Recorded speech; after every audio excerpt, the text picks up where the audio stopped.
Let me ask you something you've probably never said out loud. When was the last time you deleted an app in frustration? Not because you were organized, because something inside you just snapped. Maybe it is late. You've just spent hours somewhere you didn't mean to be, scrolling, watching, comparing losing pieces of yourself. And in that moment, something shifts. You press the icon until it wiggles. That little X appears. And for 1 second, you feel powerful, clean, free. But here is what happens next. A day passes, maybe 2. Then you're back in the App Store, typing the name, downloading, logging in. Right where you started. Delete. Download. Delete. Download, we call it lack of willpower. We blame the dopamine, the algorithms, the designers. But what if the deleting itself is the thing we should look at? What if pressing X isn't strength, but something else entirely? We treat deleting like a breakup, but we keep coming back because we never actually healed. We just blocked the number. Underneath the cycle lies a quiet truth.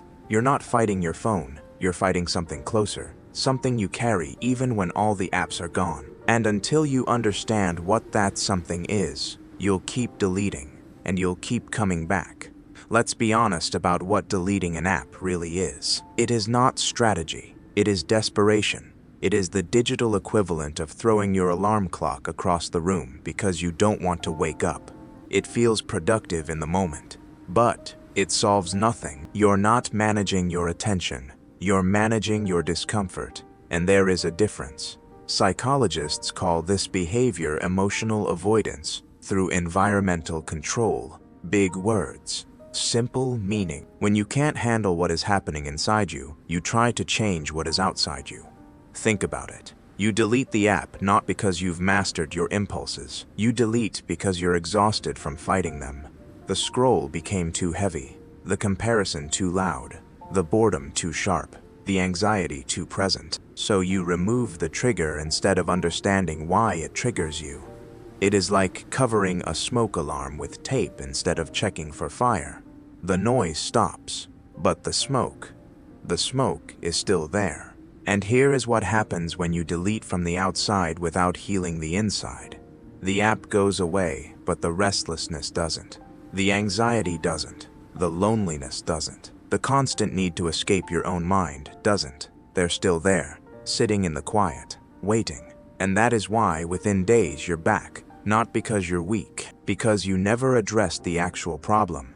You just moved the furniture. You can delete every app on your phone, but you can't delete the part of you that needed them. That is the part we don't want to look at. The part that reaches for distraction the moment silence arrives.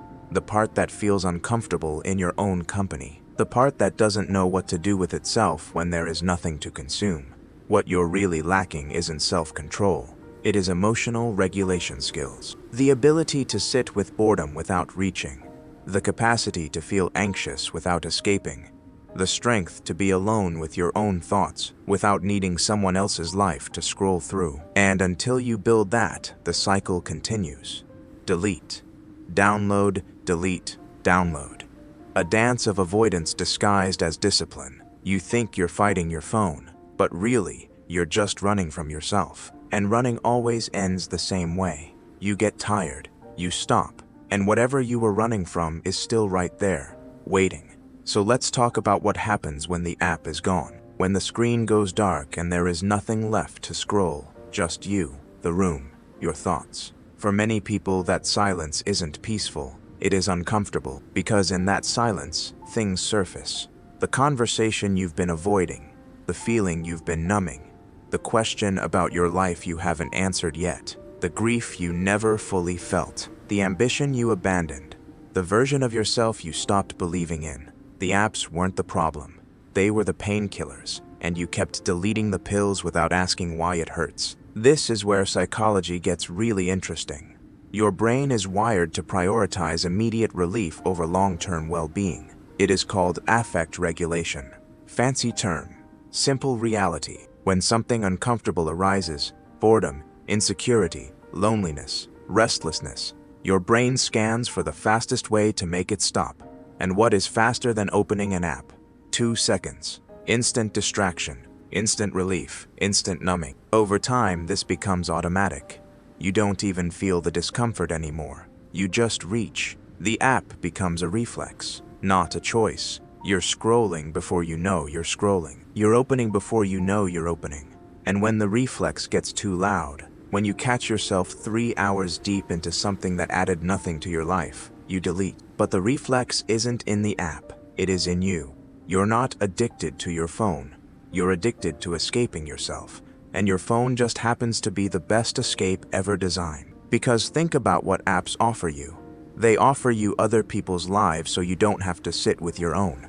They offer you endless novelty, so you don't have to face the familiar ache inside you. They offer you distraction from the one relationship you've never quite learned to be comfortable in, the relationship with yourself. So when you delete an app in frustration, you're not solving the reflex. You're just removing the tool. The reflex stays, waiting, and eventually it finds its way back to the App Store. True freedom isn't removing every temptation. It is building the internal muscle to have the temptation present and still choose yourself. Psychologists call this distress tolerance, the capacity to experience negative emotions without immediately acting to make them stop. And for many of us, that capacity is weak, not because we're broken, because we were never taught that discomfort is survivable. We were taught to fix it, to numb it, to scroll past it, to open something, anything, that would make the feeling go away. And that is why deleting feels like progress but never is.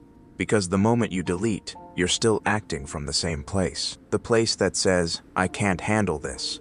I need to change something outside me to feel okay inside me. But what if you could handle it? What if you could sit in the discomfort and discover it doesn't actually destroy you? What if the boredom, the anxiety, the restlessness, what if they're not emergencies? What if they're just feelings? Feelings that pass, feelings that move through you like weather, feelings you don't have to escape. That is the possibility deletion can never give you, but staying can.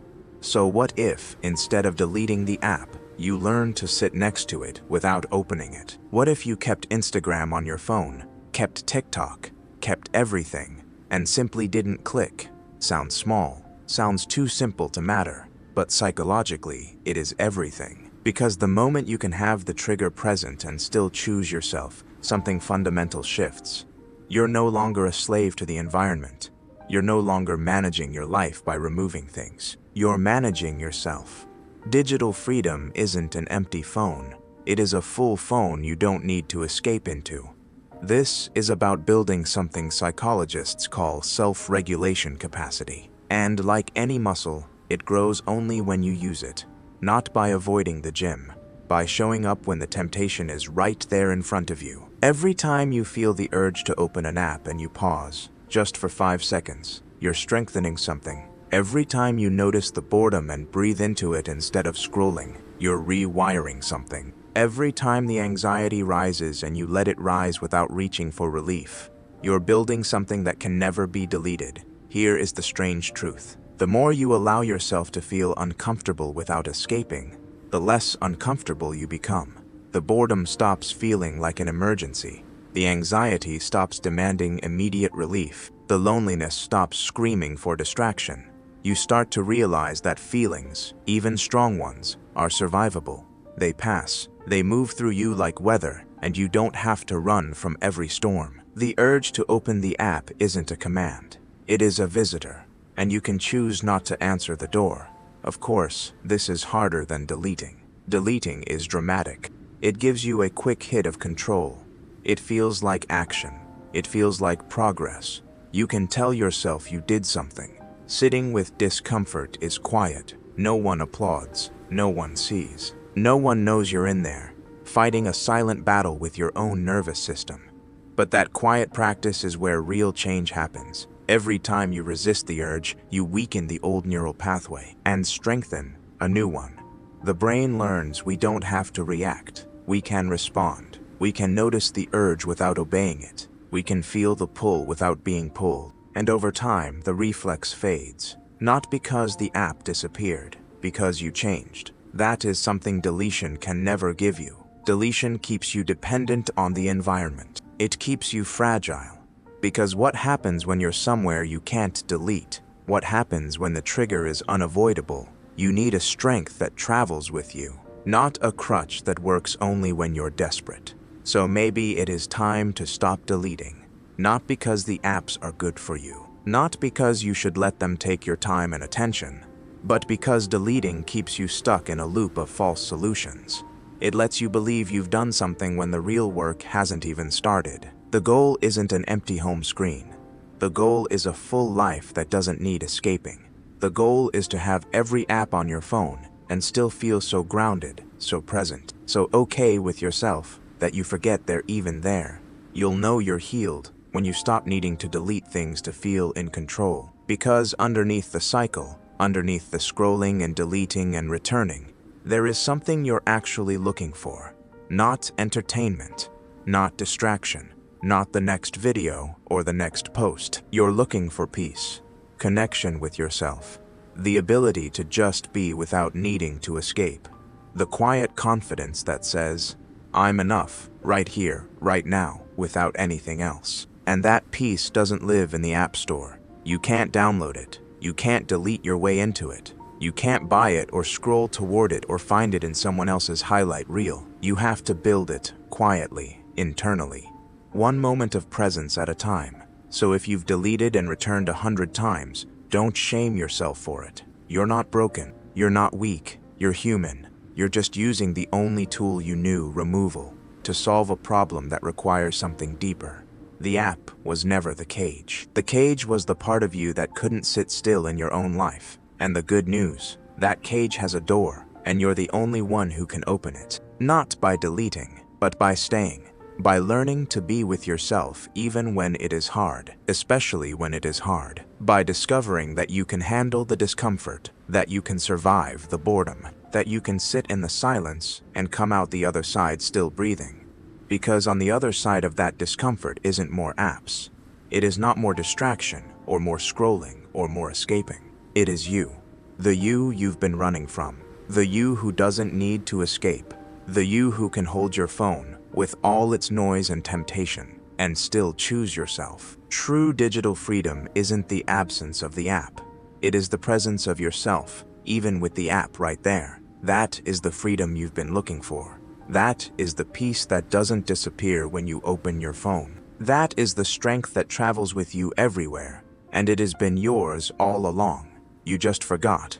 So maybe tonight when the urge comes, don't delete, don't run, don't reach for the X. Just sit, just breathe, just stay, and see who is there when the urge passes.